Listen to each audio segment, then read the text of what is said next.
Jadi yang benar itu yang X1, X2, dan ada X3. Nah, ini model yang paling benar. Nah, terus probability itu punya beberapa model. Kayak mereka ngide gitu. Misalkan yang pertama, di sini dia nggak masukin X3. Ini kan asli modelnya ada S3-nya kan. Tapi dia nggak masukin di sini X3. Nah, ini kalau dia nggak masukin X3, ini namanya underfitting. Kalau ini bisa disebutnya itu omitted variable. Jadi ada variabel yang hilang. Atau kalau misal dia itu kayak peneliti 2, di mana dia malah nambahin variabel X4 yang aslinya X4 itu nggak ada di model yang sebelumnya. Ini namanya overfitting, ketika dia kelebihan variabel. Yang ketiga, kalau misal di sini dia pakai logaritma, misalkan. Jadi ini dia ternyata pakai logaritma natural buat MC. MC ini kayak marginal cost. Ini pendapatan, misalkan. Nah, dia pakai ln, logaritma natural. Padahal di sini dia nggak pakai ln di sini. Nah, ini yang namanya borong functional form. Jadi bentuk dia transformasinya itu salah. Jadi ini juga nanti gue bakal jelasin lebih lanjut. Kenapa kalau kalian mau bikin suatu variabel itu nggak sembarangan kayak nggak transfer variabel jadi log misalkan. Itu nggak selalu bisa kayak gitu. Yang keempat ini kalau misal dia error of measurement. Ini error measurement-nya dia tuh pakai suatu variabel yang baru. Jadi ini ada yang bintangnya. Jadi bintang ini maksudnya dia pakai suatu fitting variabel baru gitu loh. Itu kayak dia pakai stata. Ini kayaknya nggak bakal dibahas lebih lanjut buat yang error of measurement. Ya, yang kelima, yang terakhir, ini incorrect error term specification. Jadi dia itu errornya dia merupakan perkalian dari seluruh variabel atau parameternya. Jadi variabelnya itu semuanya ditambahkan, lalu semua variabel ini di dalam kurung, lalu dikali dengan yang errornya. Nah, ini nggak boleh aslinya. Karena kalau kayak gini errornya jadi macam-macam gitu. Misalkan B0 U6, B1X1 U6, B2X2 U6. Nah, ini nggak boleh. Ini errornya agak salah gitu. Meskipun ada beberapa model yang dia tuh bisa pakai model kayak gini. Biasanya time series. Oh ya, ini dari seluruh 5 ini, itu assumption-nya adalah error term-nya itu harus normal distribusi. Jadi errornya nggak boleh macam-macam gitu. Makanya di sini peneliti 4 sama peneliti 5 ini bisa salah ya. Nah, yang pertama, ini buat yang underfitting model. Jadi misalkan yang tadi, ya, oh enggak. Misalkan yang underfitting model ya. Dia kan tadi aslinya ada X3 kan di sini. Yang benar tuh ada X3-nya. Tapi ternyata dia nggak masukin X3 ke dalam model. Nah, kalau misal X3 dibuang, berarti kan variabel yang nggak masuk ke dalam model nanti bakal masuk ke dalam nilai error. Nah, kalau nilai error X3 ini dibuang, maka dia nanti X3 bakal masuk error, yang nantinya X3 akan berkorelasi dengan variabel yang ada di dalam model. Misalkan dia X2 gitu. Ini nanti dia membuat parameternya si X2 ini, B2 ini, jadi bias. Kayak itu kalau misal ini menyalahi aturan yang berapa sih? Asumsi 2. Jadi error term dia berkorelasi dengan variabel independen. Nah, itu kan asumsi yang kedua. Ini di pertemuan pertama banget yang 9 UTS. Nah, itu dia menyalahi itu. Nah, ini tuh jadi suatu apa ya? Ini sebenarnya yang intinya sih, inti dari bab specification test ini kebanyakan itu pada underfitting biasanya. Underfitting atau overfitting. Tapi yang underfitting ini jauh lebih parah karena di sini kalau misal di underfitting nanti dia dampaknya itu kayak misal di sini error term-nya itu dia jadi nggak tepat. Jadi U2-nya ini misalkan dia jadi kegedean karena X3-nya masuk ke dalam model kan. X3-nya masuk ke dalam error. Yang jadinya nilai errornya jadi lebih tinggi variasinya. Nah, yang ketiga, nanti confidence intervalnya juga akan misleading. Entah nanti jadi lebih range-nya itu jadi lebih tinggi atau jadi lebih rendah. Misalkan awalnya tuh confidence interval kan berarti ya kayak range-nya dari tabelnya kan. Misalkan, aduh gue nggak bawa pen lagi. Bentar. Oh ini, ada teks saja.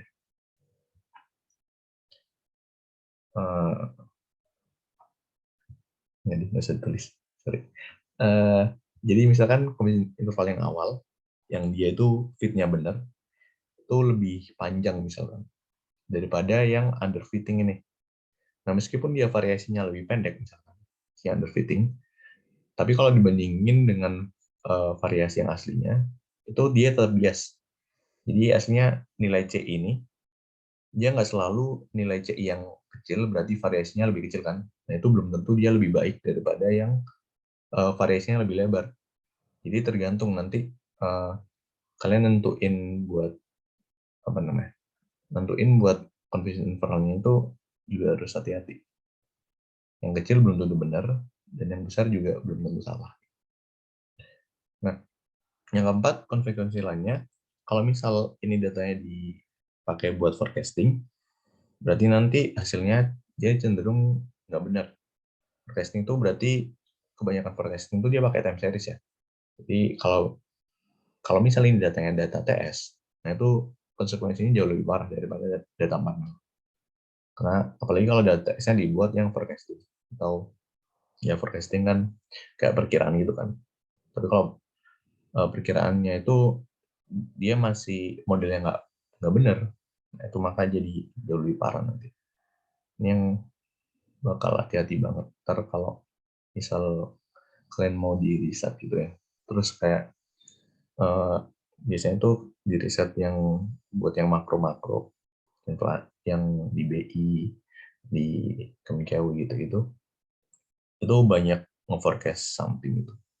Nah itu bakal jadi masalah banget kalau misal nggak jago soal ML-nya kayak gini. Nah jadi kalau misal simpulannya tuh kalau misal udah ada suatu teori yang relevan, misalkan teorinya yang tadi kan ini kan ada X1, X2, dan X3. Nah itu kalau udah teorinya kayak gitu, kalian jangan sampai ngilangin satu variabel pun dari modelnya. Karena ntar masalahnya jadi panjang. Nah, yang kedua, ini kalau misal dia overfitting, jadi dia ketambahan variabel baru. Misalkan di sini dia X4, variabel barunya. Nah, di sini nilai B4-nya itu bukan merupakan variabel yang pada model sesungguhnya kan, yang pada model di awal tadi. X4-nya kan nggak ada. Jadi ini bisa dianggap kalau B4-nya ini dia sama dengan 0. Nah, karena dia sama dengan 0, sebenarnya dia oke-oke aja, dia nggak ada pelanggaran artificial test. Jadi dia tetap unbiased dan konsisten.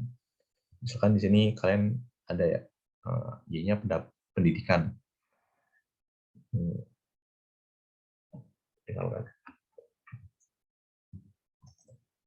Pendidikan dia sama dengan beta 0 plus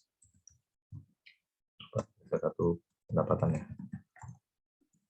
Plus beta 2 umur, misalkan. Plus beta 3 apa lagi sih? Pendapatan, umur, itu nggak bisa gitu. Pengeluaran, jelek banget. Jumlah anak, nah. Terus B4-nya, misalkan konsumsi air, nggak jelas kan. Nah, misalkan di sini konsumsi airnya kan kemungkinan besar dia mungkin bisa jadi berkorelasi. Dia mungkin hasilnya nggak mempengaruhi gitu. Misalkan di sini konsumsi air ternyata dia nggak signifikan.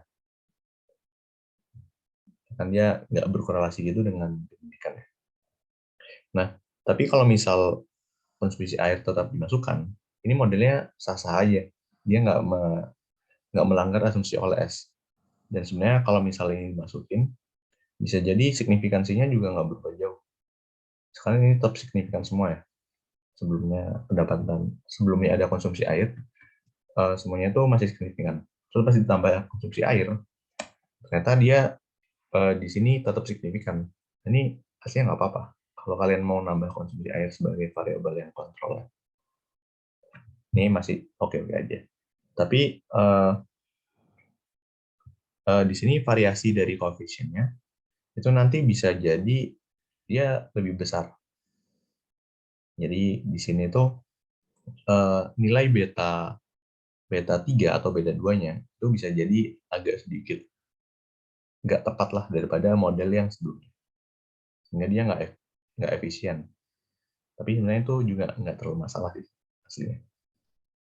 Jadi variabel nggak better overfitting daripada underfitting. Itu kayak much better. Nah, tapi ini jadi jauh lebih masalah kalau misal X3-nya di sini dia berkorelasi dengan X4. Jadi ini bakal nunjukin nanti dia ada multi-call gitu. Bahkan di sini umur sama konsumsi air. Jadi misalkan ya dia korelasinya positif gitu ya. Berarti kan ya bakal jadi ini multi-call. Ini yang jadi masalah baru. Nah, ini yang bawah nggak usah dilihat ya. Ini kayak salah. Ini kesimpulannya masih sama kayak yang sebelumnya. Nah, yang ini gimana cara ngedetect specification error. Jadi kalau misal kalian ngedetectnya, ini ada dua cara sebenarnya. Jadi yang pertama itu pakai ngelihat t-test dan f-testnya. Jadi misalkan kalian masukin nih, mana ya?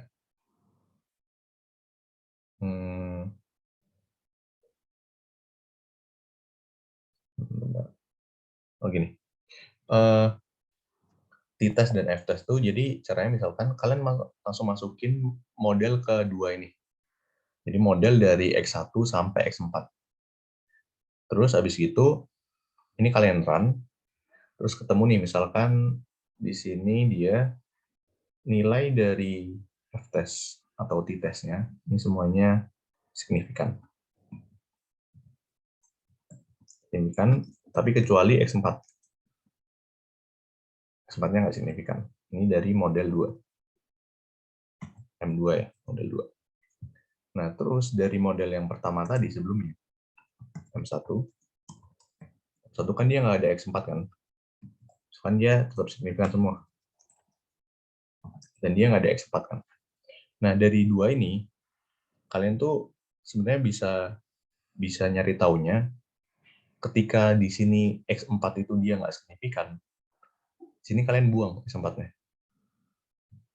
Jadi, ini misalkan M2 ya, terus habis itu X4-nya nggak signifikan, ya udah buang aja X4-nya. Habis dibuang X4, ya udah tetap jadi M1. Jadi semuanya bakal signifikan. Nah, itu cara yang much better daripada kalau misal kalian gunain t-test dan f-testnya itu pakai bottom up approach. Jadi misalkan kalian mulainya dari satu variabel independen ya, terus ditambah terus selama dia signifikan. Jadi kalian awalnya nyoba nih M1, dia antara mana? Kalian masukin nilai yaitu sama dengan X1, beta 0 X1. Kalian nyoba, di sini X1-nya signifikan, terus kalian nyoba lagi. Jadi sama dengan beta 0 plus X1 plus X2. Terus ini signifikan. Oh ya udah oke, berarti kalian nyoba lagi. Ini diterusin sampai plus X1 ini. Sampai ketemu nanti X3. Nah, ini nanti kalau bakal diterusin, misalkan, terus kalian nambah ini, terus ketemu X4-nya itu signifikan juga.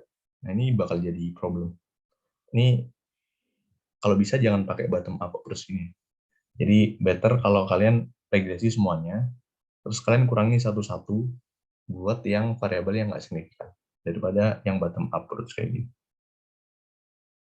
Ini dia kayak disebutnya itu data mining gitu atau regression fishing. Ini nanti bakal agak sedikit bahaya gitu karena kalau kayak gini nanti apa ya, level of significance-nya itu jadi agak berbeda gitu.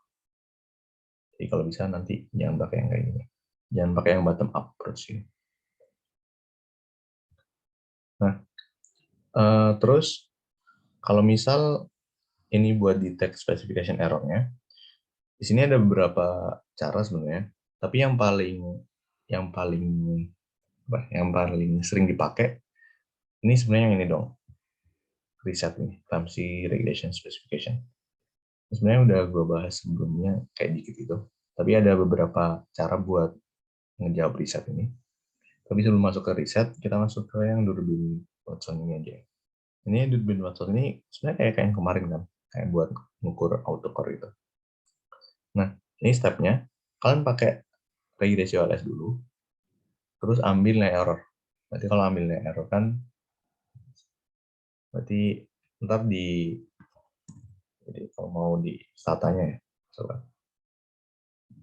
Jadi regresi, Y, X1, X2, habis itu kalian generate, sorry.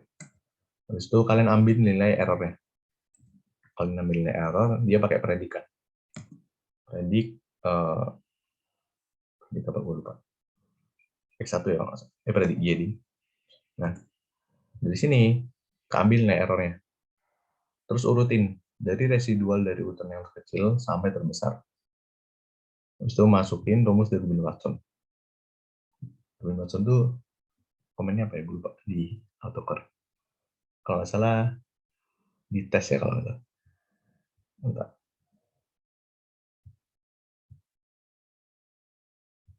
Autocore.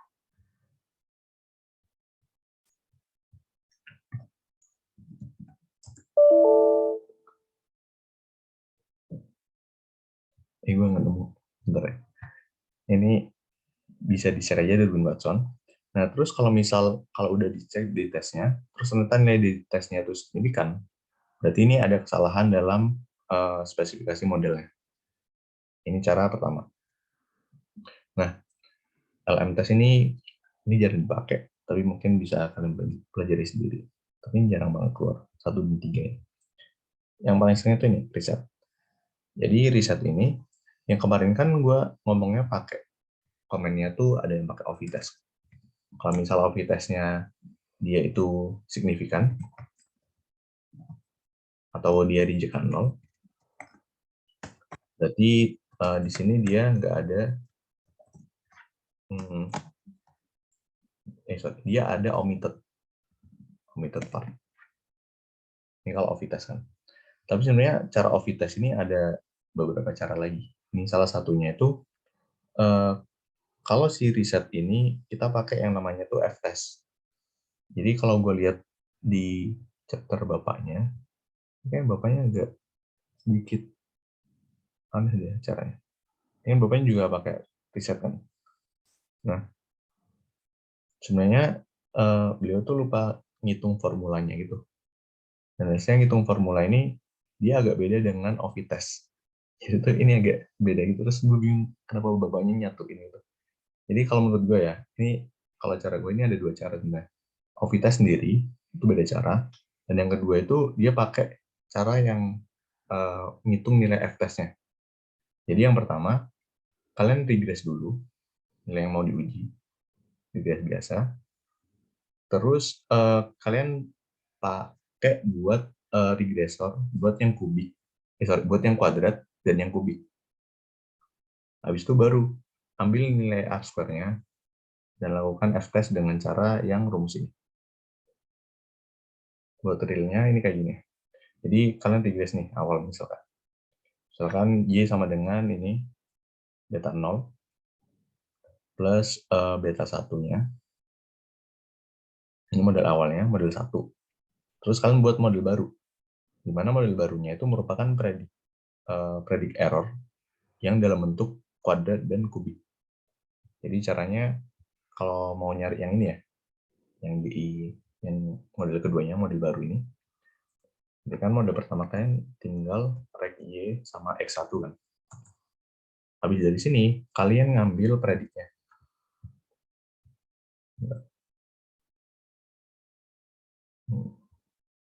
Misalkan, ya ini predik biasa. Predik misalkan residual ya, residual misalkan. Nah, habis dari predik residual, di sini kalian bikin generate residual yang square. Misalkan di sini resid 2 ya, resid yang square. Ini berarti dia sama dengan perkali kuadratik dari si residual ini. Jadi caranya berarti udah tinggal dikali resid dikali resid. Ini berarti udah ketemu buat yang si y kuadratnya. Kalau udah kalian buat lagi variabel baru, ini udah tinggal 10 menit. Dimana dia resid kubik. Nah kalau resid kubik berarti udah tinggal resid kali resid kali resid kali resid. Nah baru kalau udah kayak gini, kalian regresinya yang baru lagi. Jadi regresi yang y dengan x1, terus residual. Jangan lupa ditambahin buat yang si y ini. Jadi dengan yang resid kuadrat dan resid 3. Nah, dari model yang satu ini dan model yang dua, kalian ambil f-testnya masing-masing. Jadi rumusnya itu, kalau nyari f-testnya di sini, kalian cari, kan rumusnya kan, ini kan, r square mu dikurangi r square o. Berarti r square dari yang mu ini, model kedua, dikurangi dengan r square yang model pertama, dibagi dengan number of new regressor. Berarti number of new regressor di sini, dia ada 2 kan. Regressor itu berarti dia variabel independen. Di sini kan variabel independen yang baru kan ada 2 kan. Resid 2 sama resid 3. Nah, ini berarti dia jadi 2. Jadi bagi 2 di sini. Terus dibagi dengan 1 min A square new. A square new itu berarti yang di sini ya. Lalu dibagi dengan jumlah n dikurangi dengan number of parameter. N-nya di sini kebetulan 10. Jumlah parameternya itu jumlah parameter yang baru dari yang new model. Sehingga jumlah parameter yang baru, ini ada parameter itu berarti yang betanya, bukan yang x-nya. Berarti betanya kan ada 1, 2, 3, 4. Jadi ntar dikurangin 4, 10 kurangi 4. Kami hasilnya 284,4. Ini anggap aja ini signifikan secara statistik. Yang kalau dia ini signifikan jumlah f-nya, makanya berarti nilai dari si model barunya itu ada misspecifikasi. Oke. Jadi ini cara pertama buat nyari yang detect specification error. Cara yang kedua itu sebenarnya simple, pakai cara yang OVI test itu kayak bapaknya. Tapi nggak perlu sebenarnya, ya penting nggak penting sih ini buat di resid square ini. Pokoknya kan ini kayak ngecek satu-satu ya. Ini kalau misal di sini OVI test, habis dia regresi, terus di sini dia OVI test, nanti dia signifikan. Oh berarti kalau signifikan kan dia reject H0 kan. Kalau dia reject H0 berarti kalau dia reject H0 berarti dia modelnya punya omitted variable, ya kan? Nah karena itu di sini nyoba nambah variabel baru, which is variabel yang residual square-nya. Jadi residual square-nya dimasukin, terus hasilnya ternyata waktu di OVI test, ternyata dia masih signifikan. Nah kalau kayak gini berarti nyoba lagi buat yang kubik. Nah ini kalau yang kubik, oh ternyata waktu di OVI test lagi, oh ternyata dia masih udah nggak signifikan, udah di atas 0,05 si prop value-nya. Berarti kalau udah kayak gini berarti modelnya nggak punya omitted variable. Jadi ini berarti model yang paling benar dibandingkan model-model yang sebelumnya. Kalau model sebelumnya berarti dia ada suatu variabel yang hilang. Jadi nanti bisa dibedain ya antara cara nyari yang Ramsey dengan OVI test dengan Ramsey pakai yang F-test. Jadi agak beda gitu. Udah mau nanya sampai sini?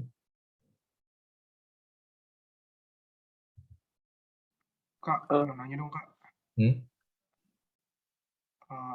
Aku dulu ya. Yang tadi nilai F itu kan dibilang signifikan ya Kak. Itu dibandinginnya sama apa ya Kak? Oh iya, sorry. Ini bandingin sama F-grid.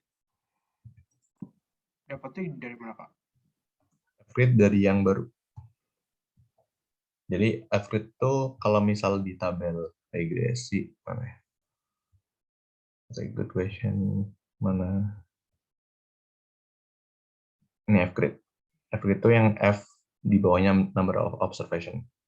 F 1,8 dalam kut. Ini kan sama dengan 42,28. Nah, ini dia F-grid nih.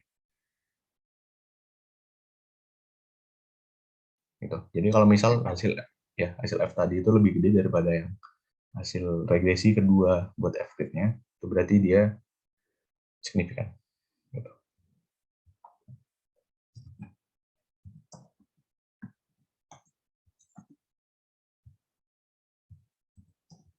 Dia signifikan. Berarti dia ada spesifikasi.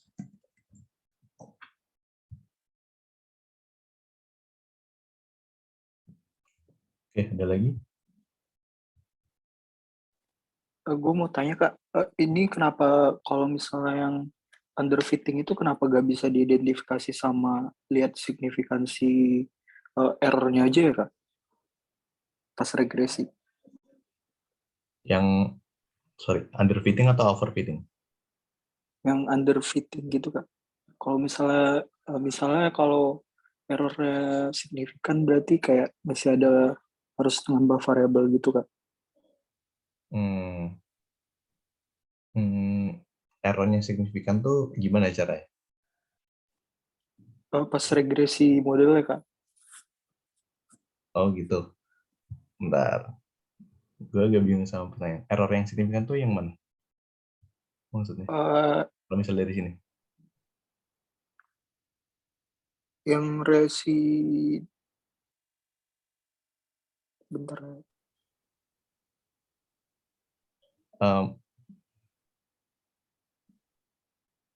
Mungkin bukan error yang signifikan, tapi maksudnya R-square. R-square lebih tinggi atau lebih rendah gitu? Atau gimana? Soalnya kalau error itu dia nggak ada signifikan atau enggak. Oh, berarti harus dicari dulu ya Kak errornya. Iya, jadi nyari error tuh dia pakai cara yang predik tadi itu. Jadi mana tadi? Ini nyari error itu caranya tuh pakai predik residual. Jadi kalau misal kalian ngetik habis regresi, terus ngetik predik, ini bukan resid.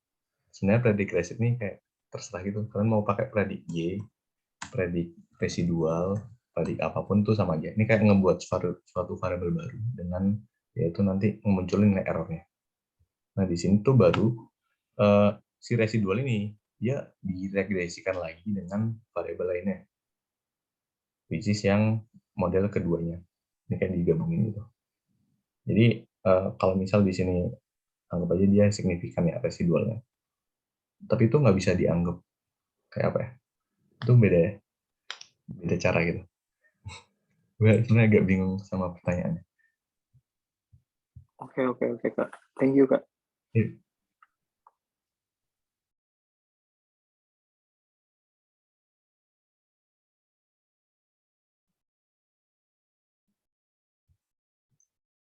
Oke, ada lagi?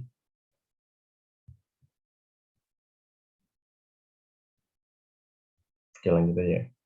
Ini nggak sempat lagi.